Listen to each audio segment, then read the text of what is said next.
First of all, thank you for the organizers for inviting me. I'd actually like to toast the organizers.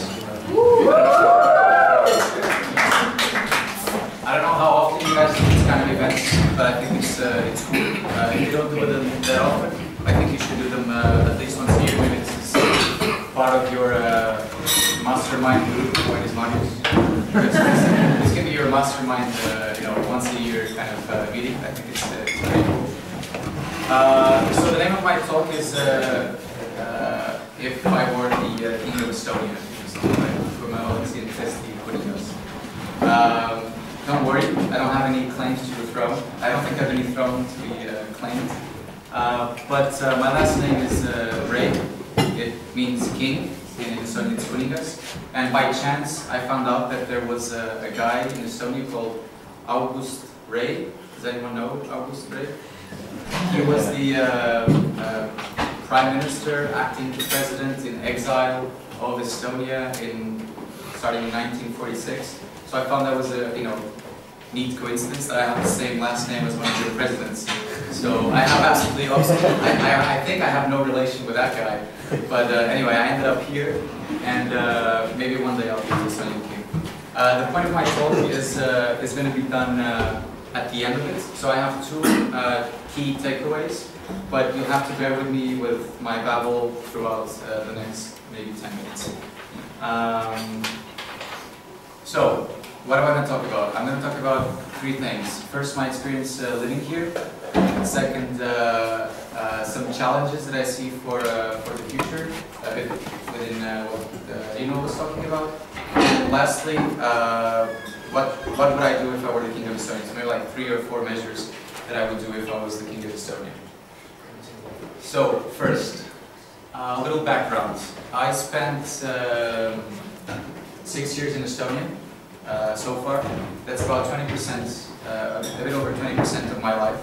That gives me a bit of insight into how foreigners see Estonia, and I think I have something to share with you about what it is to live here and how the foreigners and how I see Estonia. The other 74–75% I spent in Portugal, and about 3% over there, that's best. So that's the time that I spent traveling around the world. I've been to every continent on Earth. I visited most European countries. So I have a pretty good knowledge of different cultures, and I chose Estonia to live.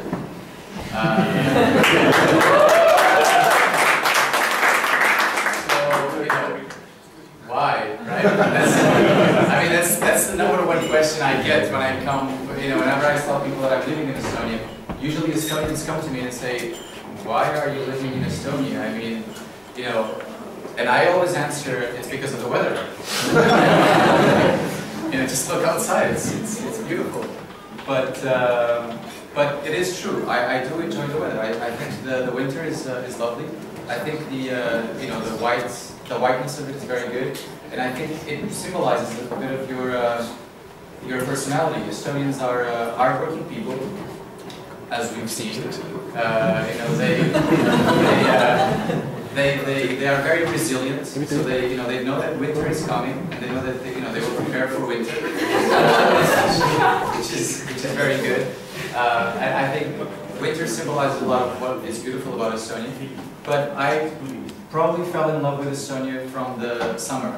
I love the summer. I love the long days that you have. I love every opportunity, every chance you get to do a barbecue, you go for it because you don't know if it's going to rain the next day. Just go for it. I've learned to appreciate that. And I think the summer also symbolizes a lot about Estonia. Your openness to new ideas, to thinking outside of the box. I think that symbolizes a lot of Estonia.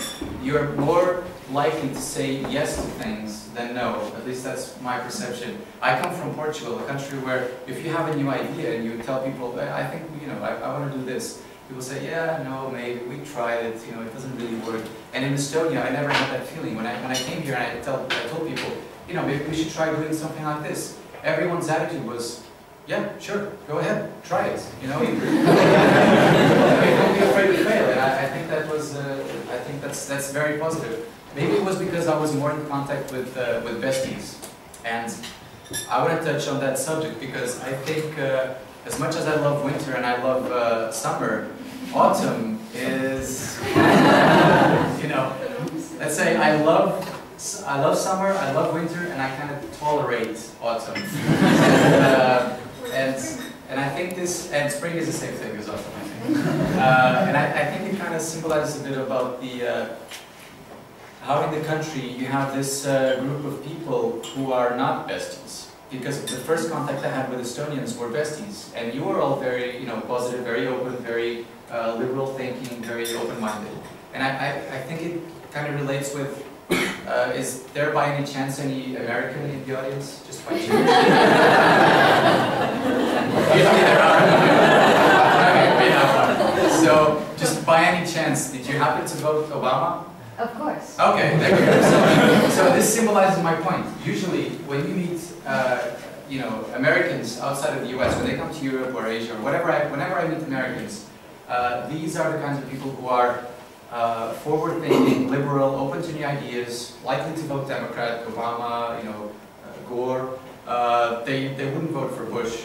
And then you look at the actual numbers, and 50% of the people vote for Romney. And you're like, what the, you know, what's going on? All the Americans that I've met, they're like really cool people and forward-thinking, and they think like me. But there's a section of the population that doesn't. So what's going on there? And I think it's the same thing in Estonia. In Estonia, the first people I met were besties. And these were the, you know, forward-thinking, liberal, you can do it, go for it, take your chances, make mistakes. We're a new country, we're open to new ideas. But then as I spent my time here, and I spent 6 years here, I met the other part of the population who are not besties. And these are the ones that, I mean, I may be preaching to the choir here, but I think these are the ones where we actually should try to make an impact. Because these are the ones who are a bit more close-minded and a bit more, you know, molded, I think. And if there's something about Estonia that, you know, I don't love and I don't tolerate, it's this. And I think it symbolizes these sort of people that you have in Estonia who are very close-minded in their sort of frame. They don't, you know, they don't leave their mold. You know, they're not open to new ideas. They're not open to new experiences. And you have a lot of these people. Okay, so we should do something about this. We should do something about the section of the population who is not open to new ideas. How do we go about that? I don't know. I have 2 suggestions at the end of my presentation, and I'll get to that. But just briefly to talk to you about, well, this was just some interesting statistic. This is the average age of first episode of drunkenness. It's statistics that they cover throughout all of the OECD countries, I think. Portugal is at about 14 and a half or something. And Estonia, the first age of drunkenness is at about 13 for men. Does that say anything? I don't know. I mean, I think, you know, alcohol plays a very important role in Estonian society, and I think the way of dealing with alcohol is maybe different. I drink. I don't have any problem with that, but I think that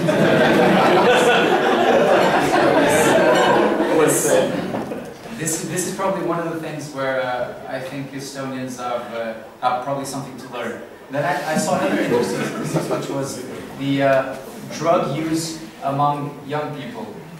Now, for me, this was fascinating because whenever I think of Portugal and how open we are to drug use, we don't criminalize drug use. You know, people they can smoke pot, they don't go to jail. They can do cocaine, they don't go to jail. It's treated as a sort of medical thing.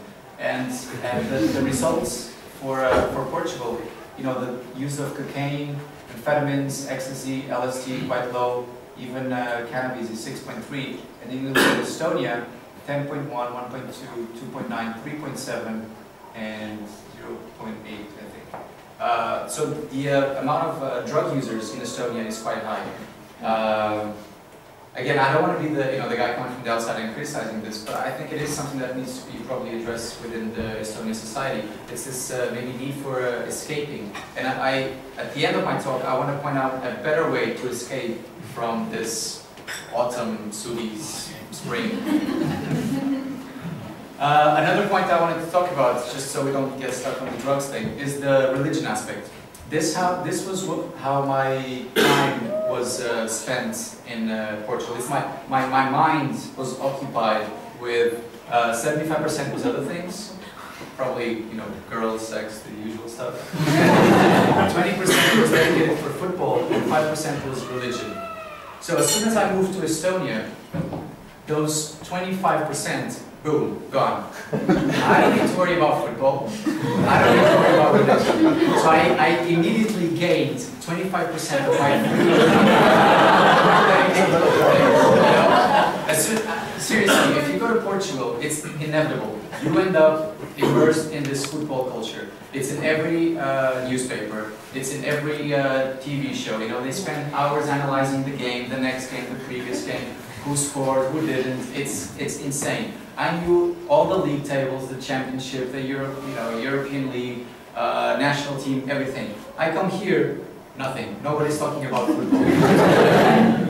Wow. Okay. It was so liberating. The same thing with religion. I think that was another aspect of moving here that made it. I just didn't have to worry about it. And this survey was actually about religion, but I think it applies to football as well.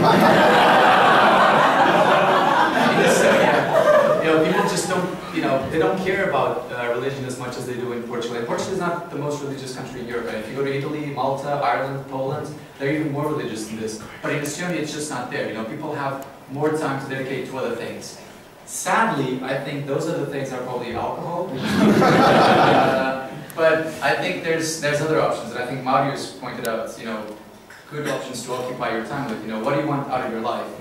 What is your dream, and how can you achieve that dream? So that's where I want to go. Then, this was the first part of my talk. Second part, challenges for the future. And what do I see as the main challenges that Estonia, Europe, and the world faces? I think Reino did a very good point talking about some of these aspects, but I want to point out two, if I'm not mistaken, 2 points. One is this division in Europe that's starting to come about, which is this north-south division. I don't have to tell you because you all lived through it, or maybe not the young ones, but you all lived through this east-west division in Europe, and it sucked. I don't remember it much because for me it didn't cross my radar. Eastern Europe was, the whole red part of the map didn't exist. For me, Germany was Eastern Europe. That's how I saw it. But I don't want us to go back to a time where we have a division between north and south. And I see this division coming about every time I turn on the news, and every time I see people talking about the lazy Greeks, and every time I see about the Dutch talking about how virtuous they are, and then how much they work much more, and they don't want to pay for the Greeks, and they don't want to pay for the bailout. And I see the same discussions in the Estonian parliament. How they don't want to, the Estonians teachers or the pensioners are saying, why should I pay for the Greeks if they have twice as much pension than I'll have? And this is the sort of debate that will create disunion in Europe, which for me, Europe is the best thing ever to exist. It's this concept of prosperity and peace, and people coming together for a common good, and people understanding that there's no point in fighting, and we should work towards something good. And I still believe in that. Maybe I'm naive, maybe it's my personal utopia, but I believe in this Europe being sort of a role model for how the world is going to work, and how the world is going to look like 100 years from now. There's no point in having borders. Borders are meaningless. Whatever division north-south you come about, it's meaningless. And I think this is sort of the way forward. And I'm really scared that with all this talk about Greece and Spain and Italy and all the fascist nationalistic parties in Netherlands and Finland rising to power, I think we're losing this. And it's really something that I see as one of the biggest challenges for our generation and generation after us, is that we lose sight of what was the goal of Europe and where we're going with this. The other problem I see is, and here you see perception of, people say that, the Greeks are the laziest and everything. Actually, they are the ones that work the most hours in Europe. They might not be the most productive, but they do work the most hours. Estonia is here in 4th, so that's pretty good as well. Portugal is here in 9th. Estonia also not very productive. Yeah, so I'm just saying, this perception that people get from reading the newspapers every day is that, the South, they're just lazy people, and the North are the virtuous working ones. There's an interesting map here, which is the division in, I think it's wine production. Maybe there's something to it, maybe countries that produce more wine are more laid back, and countries that don't produce wine are more hardworking. I don't know. But I don't like the way things are going in Europe, and I still believe in this European ideal. This is the unemployment rate in selected European countries. This is Estonia. You can see how Estonia was doing a couple of years ago. And this is Greece. So, the Greek and the Spanish unemployment rates are too big, obviously, but it's not a new thing. I mean, it's not an old thing. It's something that came about with this current crisis. And I think this economic crisis is probably more than we can, more than we think it is. I think Rino's talk was very important. I think she was hinting in the right direction, where this is not simply an economic crisis. This is a crisis of something else. And you can point to the environment. I don't want to do that, but you can point to the environment. You can point to the economic cycles. You can point to the values that people have. All of these things are true. We are hitting some sort of a wall. But I think the most important thing for us to realize is that this is a crisis where the main problem is momentum. I think the main problem is this feeling where we are all inside this runaway train that is heading towards the cliff, and we have no control over it. And the train is so fast and so big and so powerful, we cannot stop it. We cannot derail it, we cannot change course, we cannot do anything for it. And I think this momentum can be expressed when people come with new ideas and they're quickly turned down because they tried that in Cuba, it didn't work, they tried that somewhere else, it didn't work. It's the same thing with education, it's the same thing with the environment, it's the same thing with many other problems that we're facing right now, that we try to come up with creative solutions, and people talk to us and saying, there's nothing you can do about it. We're in this together, we're going to keep doing the things the way we've been doing it. And for solving these types of problems, we need new thinking. We don't need the same type, we need to paraphrase, we need to think outside of the box, but we need to realize that, I mean, this train, this runaway train where we're on right now, this civilization, it will come to an end. The Easter Islands, they weren't stupid. They knew that it was going to come to an end. Most people realized that it was going to come to an end, and it still happened. So we need to kind of think the same way. Where is this cycle coming to, and where are we going to, and what can we do to sort of change things? I don't have an answer for that, but I just want us to kind of think about that. So that was the pressing part of my talk. Another point that I want to talk about is why are we here? Why did we come to this point where the runaway train is going in this direction and we don't feel like we have control over it? I don't know how true this was for Estonia, but for most of the Western world, when I was growing up in the 80s and in the 90s, basically you had two options. Either you were an analytical kind of person, and you would end up in Wall Street kind of thing. So you do banking, you work in a bank, insurance, stock market, analyst, whatever that was, and you'd make a ton of money, but you'd also make a ton of money for someone else. Or you'd be the creative kind, and you have aspirations of becoming a writer. You wouldn't go to TTU, you would go to whatever the other option was. And you'd have aspirations to become a writer, you'd have aspirations to become an artist, a painter, a film director, and most of the times you would end up in Madison Avenue, advertising. So you would end up, pushing advertising and pushing products onto other people. And if you try to think of most of the stuff that we're doing right now, if you try to think of what your job is right now, it probably narrows down to one of these two. You're either working for the financial system, making money for a lot of people, or you're working in pushing products to a lot of people. So you're either working in advertising or you're working in the financial system. And this is, for me, this was sort of a scary realization. Because, I mean, me and Mervi is probably the most creative of the two of us, and she actually ended up working in a bank. And I'm the most analytical, and I ended up working in advertising. So, you know, we kind of tried to break the cycle, but mainly we end up in these categories. And that's kind of scary. The other option is, if you don't have either analytical or creative skills, you end up in management. That's the other option. I don't know if it's good or I don't know if it's bad, but yeah, I mean that's the world we live in, and I think we need to break this cycle where people who are creative need to figure out that there's more to it than just working in advertising and pushing products, and people who are analytical need to think that there's more to it than just working in finance and, you know, inflating this bubble. And I think this was probably the case in the 80s and the 90s. The recent economic crisis probably deflated that whole Wall Street thing, but it's still kind of ingrained. And in Estonia especially, I think it's starting to, well, I don't know how it is in Estonia, but I think people in Estonia still have this very, you know, get rich fast kind of mentality.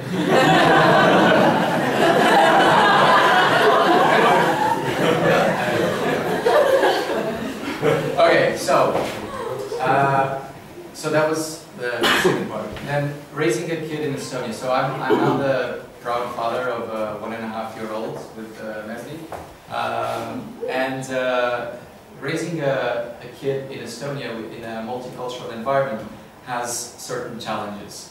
I think the first time I thought seriously about kids in Estonia was when I was at Lino's place, and she was grabbing her kid from the balcony, and this was December, so everything was snowed and it was freezing, and she brought her kid in, and I mean, no disrespect, I really respect her, but I seriously consider calling the social service. I mean, it's just, you know, you don't do that. So there's a lot of clashes in cultures when you have someone like me from the south and someone like Mary from the north, and you try to raise a kid in this sort of interesting cultural environment. I've learned now that it is good for them, and they so I'm okay with it. We do that. We tried it once in Portugal, and my mother wanted to call social services. But when we had a kid, we had a long conversation, and we had to decide, you know, what do we do now? When I came to Estonia, it was never going to be a 6-year thing. I'm here for 6 years, but in the beginning it was going to be a 6-year thing. And if you ask me today, you know, why am I still here? I think it's a bit like Steve Jobs was saying, you know, I'll probably figure out in the end, I'll probably connect the dots, and it will make sense. When we had the kid, we had a discussion, you know, do we raise the kid in Portugal? Do we raise the kid in Estonia? What is the country that has the values that we are sharing and that we want to raise the kid in? We don't know yet what that country is. I think there's no country that shares the kind of values that a Portuguese father and an Estonian mother has. But so far we're happy to raise our kid here. Estonia has certain challenges when it comes to raising kids. You probably can't see the numbers. These are the births outside of marriage in Estonia, and you know that a lot of people are not married, a lot of people get kids and they get separated. So there's a lot of issues with having kids in Estonia. But as far as having an infant child in Estonia, I think it's a great place. You have this mother's leave, which I think is fantastic. You have a lot of supports. So far I'm happy to raise our kid here. I think that's probably going to continue. I'm keen to know about this Waldorf schools and see how that plays out. Another aspect of raising a kid in Estonia, how our sort of cultures clash, is the average age of young people when they're leaving the parental household. Estonia is here at about 26, so the yellow ones are the women, the blue ones are the men, so women always leave their house before, I don't know why. It's true all over Europe, I don't know why. Portugal is at 28, 29, so on average 2 years later. what I want to point out with this is that in Estonia there's a lot more of this culture of empowering your kids, treating your kids with respect, that they're their own individuals. They will grow up to do their own mistakes, but they will learn, and they will leave the house at some point. In Portugal, it's a bit different. It's a bit about the kids are kind of protected all the time. If a kid falls down, you go there and you try to help and see what's wrong. If a kid falls down here, it's like, stand up. and we went to Portugal last summer, and we had our daughter was starting to walk, and we had my cousin also had a daughter, and she, the kid was starting to walk, and they were both tumbling kind of at the same time, and the reaction could have been a bit different. Our kid, we were just stand up. The kid would stand up, no crying. The other kid, he would notice that the parents got really worried that the kid had fell, so the parents would go there and the kid would start crying. And I think right there, in that little micro example, it exemplifies the differences between raising a kid the Nordic way and the Southern way. So in a way, our kid is kind of a social experimentation of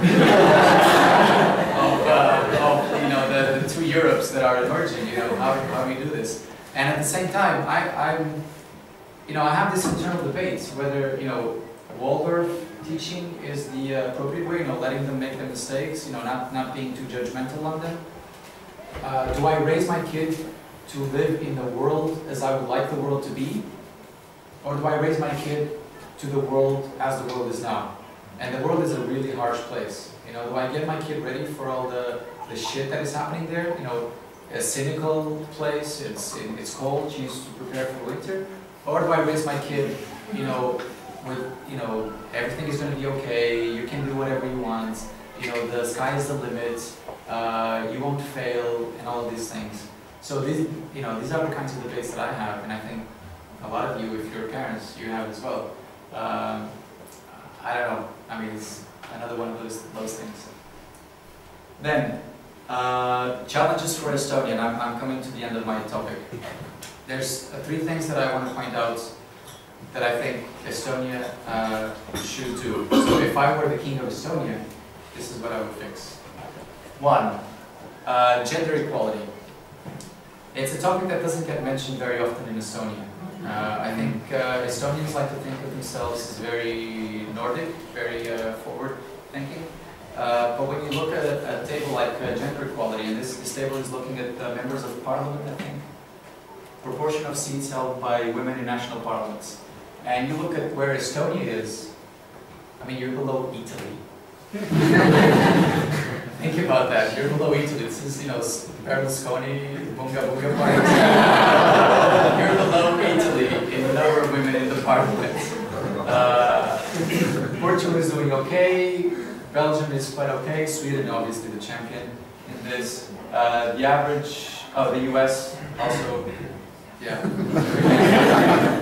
but for Europe, I think Estonia has a long way to work to improve this gender equality, and it's an issue that I wanted to point out because it never gets mentioned. People don't talk about it. You go to most people in the street, yeah, men and women are equal, and even if they talk about it, it's kind of in a dismissive attitude, like, yeah, whatever, it doesn't concern me, I don't care.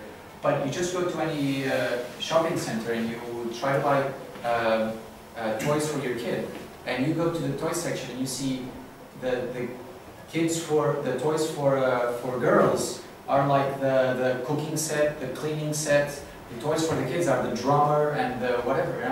What's up with that? Why are we gender rolling from such an early age? And most of these toys are not made in Estonia, so it's not an Estonian only thing. But I think it is something that Estonia has to deal with. And where's the guy from Cherry? Right. So in Cherry, you have a section called Pere Naisele. Come on.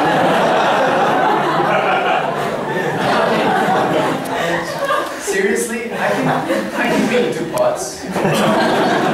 I like cutlery. I love cakes and whatever she's doing. Why does this have to be in a section called So it's no, look at the one under it. It's for.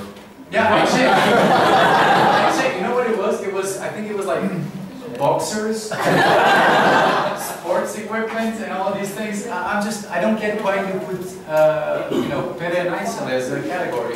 It's, you know, obviously I want to do the focus on this side, because if you go to many sites, it's the same thing. And it's little things. It doesn't change that much, but the perception of people will change with time. And I think gender equality is an issue in Estonia. And I think it is something that you probably need to address. And I want to give advice. Second one, Estonian Air. Just out of curiosity, how many of you would like Estonian Air to exist in the future? All right, that's a large majority.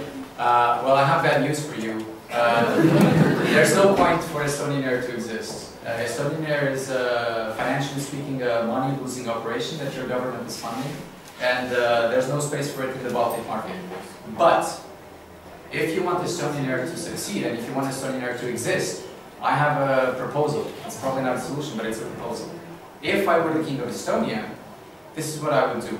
I would spend the, what is it, 60 million a year, or 100 million a year, or whatever the money is that you're spending with Estonian Air, and I would give out vouchers to each Estonian citizen to travel to a European country or a non-European country once a year. That way, the vouchers, we can talk to the cherry guy again. The vouchers would be used by the Estonian citizens who are in their mold, in their little box. They would travel abroad, they would see different cultures, they would infuse these different cultures into Estonia. Estonia would definitely gain a lot from this mix of different ideas. And you can do this, you know, every 2 years a trip outside of Europe, every 1 year a trip in Europe. Give them a voucher, 100 euro, 200 euro. If you do 100 euro per person, that's what, 150 million? You're probably spending more than that on Estonian Air right now. How can you fly if there are no planes? No, that's the thing.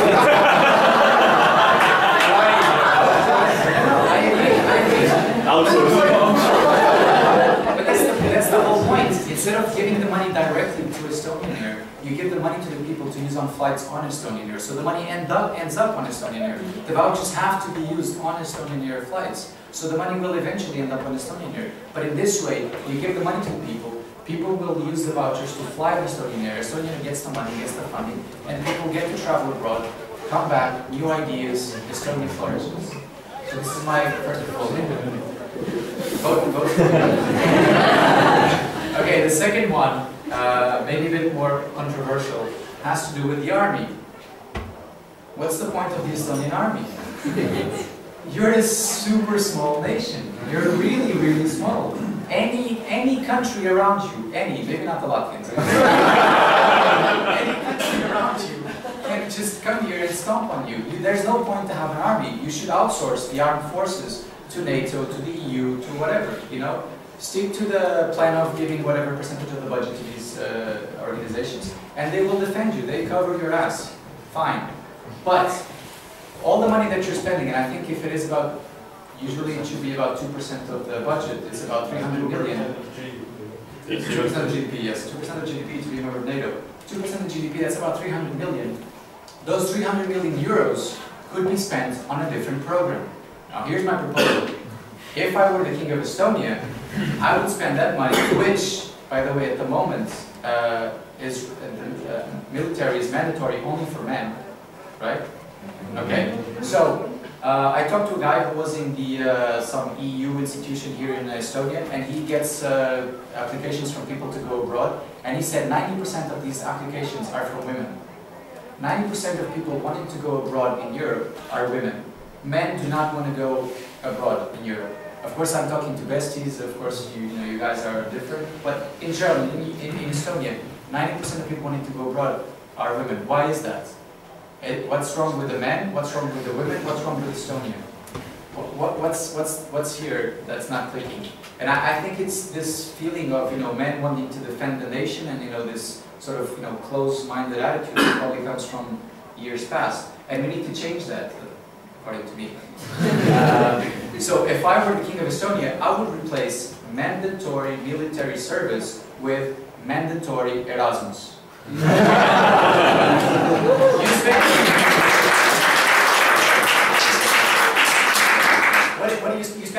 year in the army, right now, right? You spend 1 year or 6 months or whatever it is, cleaning rifles, learning how to do these things. You would spend 6 months or 1 year in a European country. It could even be outside of Europe. I think it would even be better if it would be outside of Europe. So you'd spend the same amount of time or maybe less outside of Europe. The money that you spend would probably be about the same. And you'd get people with more open-minded attitude. They would infuse this different culture and different ideas into Estonia. And Estonia would be recognized worldwide as the first country who institutionalizes that people have to go abroad, get contact with other cultures, and come back and diffuse these ideas. Look, you know, if I were the king of Estonia, I would do that. But then all the professors would be out of work. Hey, I don't care about professors. So to finish my talk, I want to finish with a sentence that Melinda Gates just spoke at Stanford recently, which was, travel to developing countries when you get the chance. Once your eyes are opened, you cannot turn away. Estonia is very small. There's a whole world out there. There's a whole world outside of Europe. There's a whole world in Africa where people live in completely different ways. I think Estonians need to travel more, need to experience the world from a different point of view, come back and gain more respect for their country, more respect from, you know, the way they do things, and they will bring these ideas into Estonia and prosper in the future. So, thank you for your time.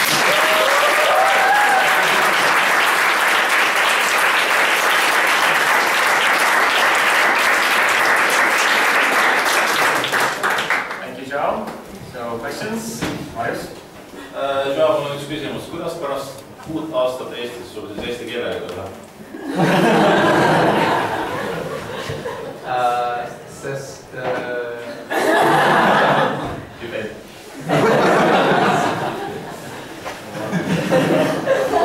What would you bring from Portugal to Estonia and what would you bring from Estonia to Portugal? What would I bring from Portugal to Estonia? Not a thing, but way of thinking. From Estonia to Portugal, I would definitely bring the fact that you don't need to think about football. I think that's the that one thing. From Portugal to Estonia, I would probably bring some of the more community feeling that we have in Portugal. You know, how people kind of help each other a bit more, and they're always, I mean, there's, you know, family relationships are different, but I think one thing that stands out there is that people have a closer relationship with their neighbors in their community than exists here. I haven't experienced life in Viljandi or any other small town, but I have a feeling in Tallinn that it's still pretty much, you know, each person for itself. So that's probably what I would bring from Portugal. Yes, you said that go abroad. And what do you think, what could be the key to bring the talents back home? Well, if you do Erasmus, they have to come back home. Second, my point of view is not to send people to Sweden, Finland, and these places. Although I think it is obviously good if they go there because they can learn something from these countries. My point of view is to take people outside of their comfort zone. So take them to Africa, take them to places where they probably wouldn't stay. I think it's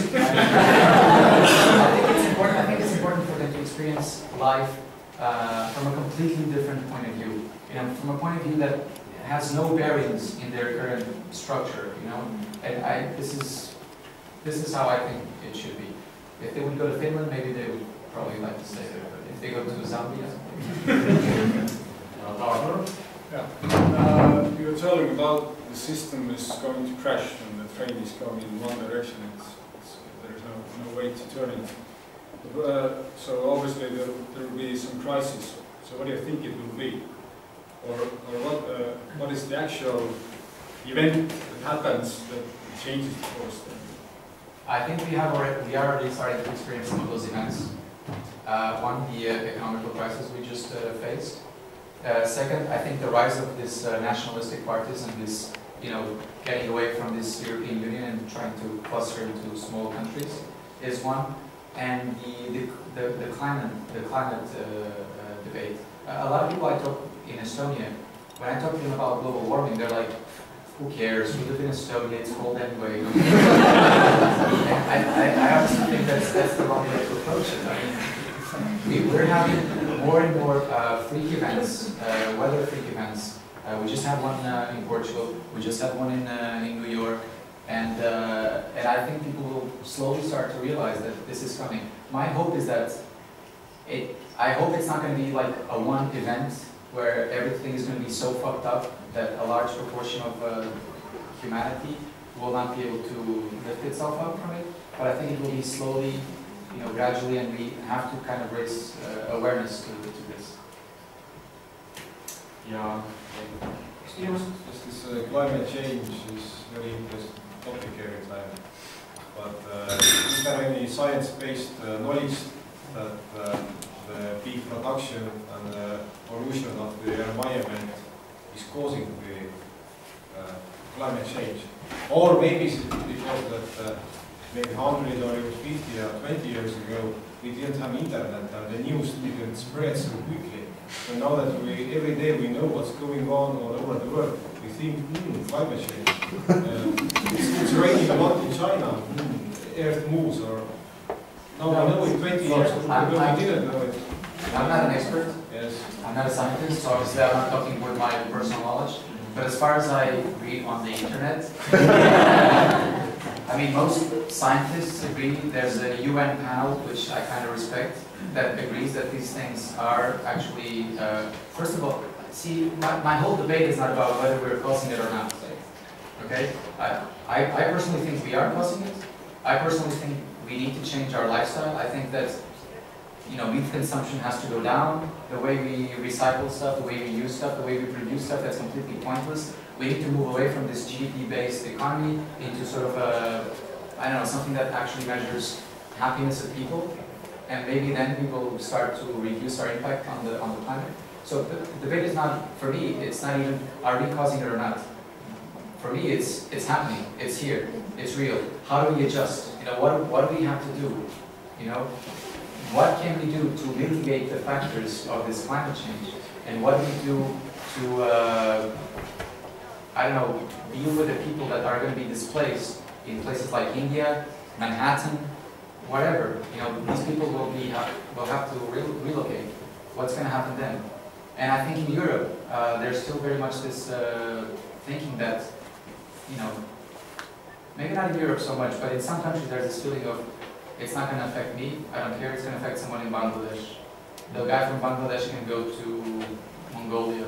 I don't care. No, I think this is something that's still very much in people's mind, and it has to change. I mean, we are living way above our means, and that probably has to change. Thank you, Joao. Very nice. Thank you.